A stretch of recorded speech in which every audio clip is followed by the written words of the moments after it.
Hello, movie people. Welcome to an episode of the CineGuy. I'm your host, Steven Angulo. Let's talk film. Everyone loves a good gangster flick, a film where you can either cheer for or hope for the fall of one of the most notorious crime bosses. We have had plenty that are a lot of fun, like Scarface, Goodfellas, The Irishman, Casino, pretty much anything that has Scorsese's name on it. And what makes them so good is the fact that they're pretty much inspired by true stories.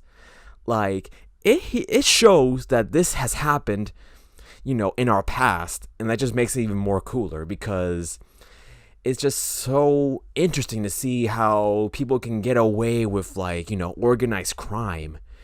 And especially when it comes to, famous crime bosses. And one person in particular is Al Capone.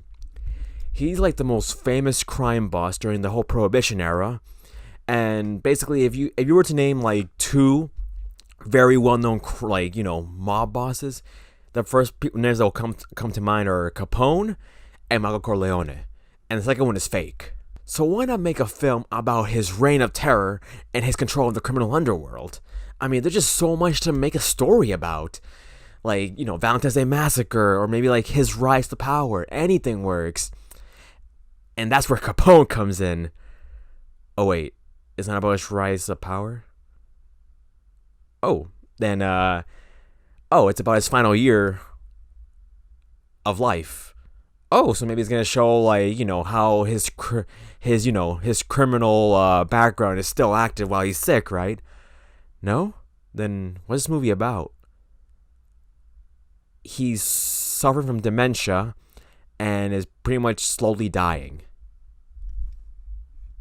That's a gangster flick?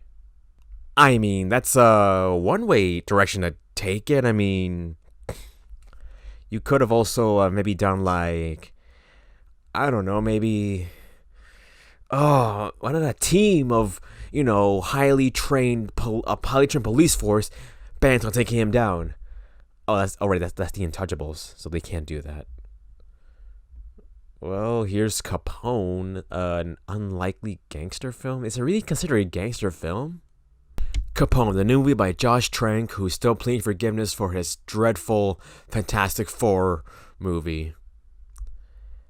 Might as well continue pleading, Trank, because this ain't redemption right here. I mean, this whole movie made me feel like I was staring at a zombie.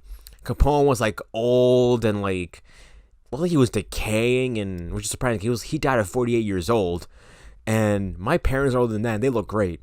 God, Latinos don't crack. He speaks in a damaged voice. The makeup looks really good on Tom Hardy, that's for sure. But I don't know, the way he walks, the way he acts, he feels more like he came from a George A. Romero movie rather than a film about mobs. Now, this whole movie showcased his many hallucinations and basically how he falls victim to his own mind. Now, that could have been a good premise for a good psychological thriller, but that's not what I got. I mean, I was never at the edge of my seat in suspense, oh no, what's gonna happen next? No, I just saw an old man, somewhat, an old dying man walking through hallucination from his past, but I don't know, couldn't the hallucination be flashbacks of him, maybe looking younger and taking over his criminal underworld? No, just an old man walking through flashbacks, and I don't know, it was just way too quiet and kind of boring. There were no stakes. Nothing was happening. I mean, the soundtrack was by a rap artist, but there was barely any music in this. It was just too quiet. I feel like I'm just sitting there emotionless, thinking can this guy just die already along with this movie? Nothing's happening. This is not entertaining at all. It can't even be, it tries to be an art movie because, the images and all that stuff, but not even imagery can, save poor direction. Also, there wasn't really much of a plot going on. I mean, sure, Capone mentioned that he hid $10 million somewhere and we still don't know where it is. And also the fact that he has a second secret son that is, technically it's untrue, but you never know. Capone was a party animal. He couldn't keep it in his pants. But, I don't know. The main focus was basically just his deteriorating health. He was just slowly dying. And like, I don't know, that could have been a good subplot while the main plot will be like people trying to look for his buried treasure and all that stuff. Maybe his son trying to, come to good terms with him. But no, the subplots were meant to be the real. No, what should have been the main plot were the subplots that were barely any focus at all, and the subplot was the main plot, and I'm just watching a guy dying.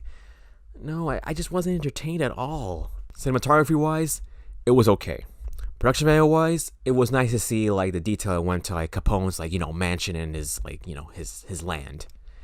Acting wise, everyone did a decent job. Tom Hardy, he gives it all what he can give with what he's given, pretty much. All right, he knows how to take on a role. But I do believe it could have gone in a much better direction. Overall, it's pretty boring and doesn't really take as many risks as it should have. Up to you whether you want to watch this. Maybe you're into I guess if you're into like high octane mob films, then you might want to skip this one. But I guess you like the history of Al Capone, then might as well give it a look, check it out. But one thing for sure, Josh Trank, if you do want our forgiveness, give us a Chronicle sequel. Alright, it's about time that found footage films made a comeback. So, my final rating is 5.8 Tommy guns out of 10 hallucinations. Well, I guess the hat will go back on once I find an actual decent mob film to review. Alright guys, hope you enjoyed this review. Leave a like if you did, subscribe and join the crew, and I'll see you next time. This is Steven Angulo signing off. Be sure to check out the Instagram at CineGuy Steven for more fun reviews. Steven Angulo signing off. That's a wrap.